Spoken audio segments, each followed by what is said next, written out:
Hey everybody, it's your girl Success, and I just want to give you a 10-minute or less word. I was reading out of Matthew 7, verse 7 this morning, where it says, ask and it will be given to you, knock and back it up. It says, seek and you will find, knock and it shall be opened unto you. And I just want to put this little reminder in your head, something for you to think on, chew on over the weekend or even the next week. Just be mindful that what you're asking for, what you're seeking, and what doors you are trying to open or have opened unto you, because you don't know what you're going to get if that's when you're knocking, right? So if you're asking for a specific thing when it comes to a job or if it comes to a mate, just keep in mind that the Bible does says that if you ask, you shall receive.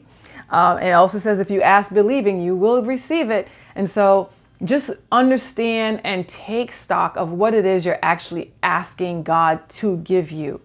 Are you ready for it? Because here's the thing. A lot of the times we go to God and we're asking him for certain things, jobs, people, etc., but not even understanding that maybe what we're asking for is not really what God has for us. So maybe you might want to turn the ask around and say, God, what do you I'm asking you for what you have for me. What job do you want me to do? Who do you have for me? As opposed to asking, God, I want this, or God, I want that, because in reality, he knows exactly what is best for you, right? Is that to say that we don't go ahead of God's will or God's plan for our lives and go and take on positions, jobs, assignments, relationships that he didn't necessarily want for us? And the Bible, people will say all the time, well, God is a God of love and he wouldn't allow this to happen to me. Well, guess what? There's God's perfect will, and then there's God's permissive will. And then, there's just some things that we go through and God allows it because we need to learn a lesson, because some of us are hard-headed and we don't learn until we actually go through it and then be like, oh, okay, God, you know what? You were right. I'm so sorry, right? So be mindful of what you're asking and try to turn it around so that you're asking him to actually know what it is he has for you, as opposed to you knowing what you have or want for yourself and then asking him for it. All right. Seek and you will find. Seek and you will find. Okay. A lot of the times we go looking for things that is not necessarily in our best interests. Would you agree? I know I have done that.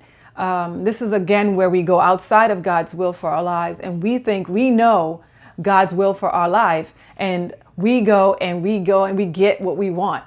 Not what we need necessarily. Sometimes it is what we need, but we go and we get what we want, and then we get into hot water sometimes, not all the times, sometimes, and then we go to God and be like, God, get me out of this, but just want you to be mindful and process the things that you are thinking that you think you need to go after, the people that you think you need to go after, the positions that you think you need to go after, even ministry things that you think you need to go after.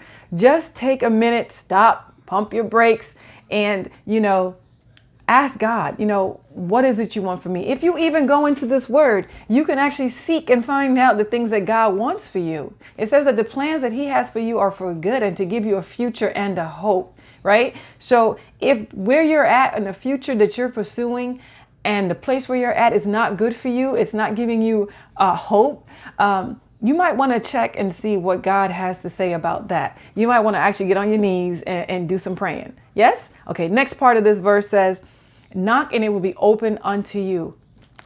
How many times do we go knocking on the wrong doors, right? Oh my gosh, how many times? I want to say that I'm over this, where I don't have to learn the hard way all the time.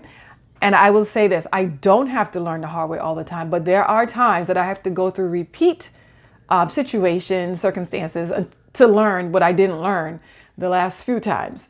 And this is where we have a tendency to, again, we're not seeking the Lord when we need to, and we're knocking on doors that we have no business knocking on. We're knocking on hearts that we have no business knocking on.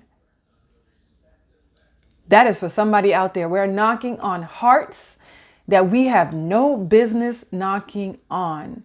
So in other words, check yourself. Are you already involved and you're knocking on somebody else's heart? Are you not involved, but you're still knocking in places you have no business knocking? Are you trying to open doors in ministry or jobs where you're not even prepared to be yet because you haven't even done the basics, or you haven't even set the foundation, or you haven't even finished school? You haven't even finished the classes that you are supposed to be taking in order to get there. Are you just winging it on a prayer and a hope? Are you just like going through the motions and picking it up like on the job training and learning that way, instead of actually taking some time out to get to be prepared and, place your foot on some solid foundation in regards to the thing that you're actually knocking on and trying to get? I'm just saying, again, if you ask, you're gonna get it. If you seek, you're gonna find it. And if you knock, it's gonna be opened. Granted, I have a tendency to ask the Lord. I'd be like, Lord, please close the doors that you don't want open to me, and please open the doors that you want open to me. So again, this all comes down to our communication with God. Just asking, seeking, and just learning and listening, as opposed to praying and not waiting for him to answer. And then the devil sends a counterfeit in the way, or he opens up a door because he's heard your prayer and knows your heart, right? Because you've spoken it. He don't know what you're thinking, but you've spoken it out loud. And so now he's going to try to, interject his version of what he believes you want and you need, when God hasn't even answered you yet. And then you go with his flow and you end up being in a hot mess. So again, if you prayed and he hasn't answered, do nothing. You wait and you listen.